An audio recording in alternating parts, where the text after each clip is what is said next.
नमस्कार। Law of attraction and युग निर्माण परिवार में आप सभी का बहुत स्वागत है।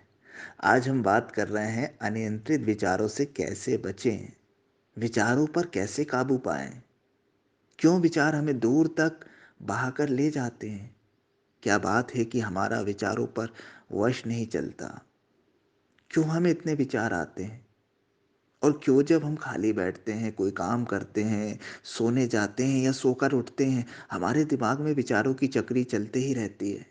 हमारे अंदर मन की बक-बक चालू ही रहती है। हमारा मन बात करते ही रहता है, हमारा मन इधर-उधर दौड़ते ही रहता है। वो क्यों स्थिर नहीं है? वो क्यों शांत नहीं है? और वो कैसे शांत हो सकता है? कैसे हम इस मानसिक विक्षिप्तता से बाहर आ सकते हैं? देखिए, अगर आप सोच रहे हैं कि ये कोई बहुत बड़ी समस्या नहीं है, एक साधारण सी चीज़ है कि विचार आ रहे हैं, तो चलो ठीक है यार, कोई बात नहीं। लेकिन आपकी 99% समस्याओं का कारण ये विचारों की अंधाधुंध दौड़ है, विचारों का ये प्रवाह है। 99% आपकी चाहे मानसिक समस्या हो या आप कोई भी और दूसरी समस्या से ग्रसित हो, तो 99% समस्याओं का कारण ये अनियंत्रित विचार हैं। ये विचारों की ऊहापोह है। विचार एक तो आपकी ऊर्जा को व्यस्त कर देते हैं, ऊर्जा का व्यय कर देते हैं।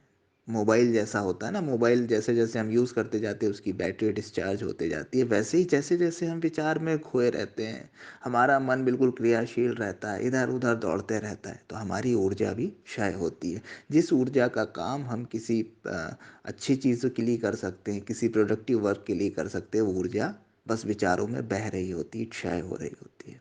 इसलिए आप कभी देखेंगे कि आप अगर बहुत ज़्यादा शारीरिक श्रम कर लें और बहुत ज़्यादा अगर मानसिक श्रम कर लें, तो मानसिक श्रम आपको ज़्यादा थका देगा। शारीरिक श्रम भी थकाएगा लेकिन उतना नहीं जितना आपका मानसिक श्रम थका देता है। इससे सिद्ध होता है कि शारीरिक श्रम की अपेक्षा मानसिक श्रम में हमारी ऊर्जा ज़्यादा व्यर्थ होती है। विचारों का भी अपना महत्व है। ऐसा नहीं कि हम विचार ही ना करें, लेकिन विचार जब ज़रूरी है तब किया जाए। 24 घंटे हम विचार नहीं कर सकते, 24 घंटे आप भोजन नहीं कर सकते ना। भोजन का एक समय होता है, तब आप भोजन करते हैं। तो विचारों का भी एक समय है, जब ज़रूरत है तो विचार भी करना है, निर्णय भी लेना है। लेकिन 24 घंटे जो ये विचारों का प्रवाह चल रहा है, ये आपके लिए हानिकारक है। इसके लिए क्या करें? पहले 2 चीज़ें आप बस ध्यान रखें। अगर आपकी साँसें पेट से चल रही हैं, यानी आप साँस लेते समय अगर आपका पेट आगे-पीछे हो रहा है, तो आपके विचार नियंत्रित हैं। आप ये मान लीजिए, आप इसे आज़मा कर देखिएगा कि जब भी आपकी साँस स्वतः ही पेट से चल रही हो, तो आपके विचार नियंत्रित होंगे, बहुत कम होंगे, शांत होंगे। तो क्या करना चाहिए कि पेट से साँस चले? प्रयास करें। आप कोशिश करें कि आपकी साँस पेट से चलना शुरू हो जाए। अभी तो आपकी आदत छाती से साँस लेने की हो गई है, इसलिए वो वहीं से चल रही है। लेकिन जैसा एक छोटा-सा बच्चा जब जन्म लेता है या जब उसे बहुत ज़्यादा समझ नहीं आती, तब तक उसकी साँस आप देखेंगे तो पेट से चलती है और वो मस्त रहता है। तो ये मस्ती, ये सहजता आपके जीवन में तब आ जाएगी जब आपकी साँस पेट से चलने लगेगी। तो एक काम करिए कि अगर अगर आप बहुत ज़्यादा विचारों से घिरे हैं, तो साँस को पेट से लेना शुरू कर दें। पेट से लेने का मतलब, जब आप साँस लें, तो आपका पेट बाहर जाए, जब आप साँस रिलीज़ करें, तो आपका पेट अंदर हो। थोड़े दिन आप प्रैक्टिस करेंगे, फिर ये आपकी आदत में आ जाएगा। तो ये आपके विचारों को बहुत हद तक नियंत्रित कर देगा, आपके मन को शांत कर देगा।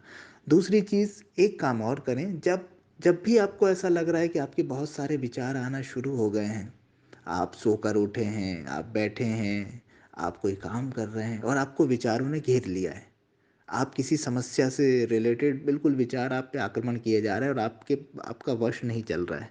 तो उस समय विचारों के साक्षी हो जाएँ, विचारों के प्रति जाग जाएँ, बस विचारों को देखें। विचारों से तादाद मत करें, विचारों से आइडेंटिफ़िकेशन मत करें, बस विचारों को देखें जैसे वो हैं। ना उनके पक्ष में जाएँ, ना उनके विपक्ष में जाएँ। आइडेंटिफ़िकेशन ही आपकी परेशानियों का कारण है। आपने अपने आप को विचार मान लिया है और बस आप बहे जाते। कोई विचार शुरू हुआ और आप उसमें बिल्कुल पूरी तरह से भाग ले लेते हैं, चाहे वो अच्छा हो या बुरा हो, और ये आपकी समस्या का कारण बन जाता है। इस आइडेंटिफिकेशन को तोड़ना होगा, इस तादात्म्य को खत्म करना होगा। तो आप एक ट्रैफिक पुलिस वाला बन जाएं। बस विचार आ रहे हैं, आप सिर्फ उन्हें देख रहे हैं, जान रहे हैं, उनमें शामिल नहीं हो रहे हैं। ट्रैफिक पुलिस वाला खड़ा रहता है, गाड़ी आई गई, गाड़ी आई गई, गाड़ी आई गई, वो किसी में शामिल नहीं होता। अरे बहुत बढ़िया गाड़ी, अरे यार बेकार गाड़ी, अरे यार ऐसा है वैसा, कुछ नहीं। उसकी ड्यूटी है गाड़ी का देखना, बस ये आ रही है, ये जा रही, ये यहाँ से आई, इसने सिग्नल पास किया, ये गई, ये गई। आप भी विचारों के प्रति ऐसे ही हो जाएं। विचार आए जाए, आपको कोई मतलब नहीं है। आप विचारों के साक्षी रहें, बस उन्हें देखें, जानें। और आप देखेंगे कि एक दिन आपकी पूरी विचारों की भीड़ कम हो गई। फिर जो आएगा वो आपके काम का विचार ही होगा। फिर आपके अंदर विचार शक्ति का जन्म हो जाएगा और आप बहुत हल्का महसूस करेंगे। तो ये दो चीज़ों को अपनाएं। सांसें गहरी लें, विचारों के साक्षी होना शुरू करें, विचारों से आइडेंटिफिकेशन कम करें, और आप देखिए कि आपके जीवन में कितने परिवर्तन आना शुरू हो जाते हैं सिर्फ इस छोटी सी विधि से। Thank you.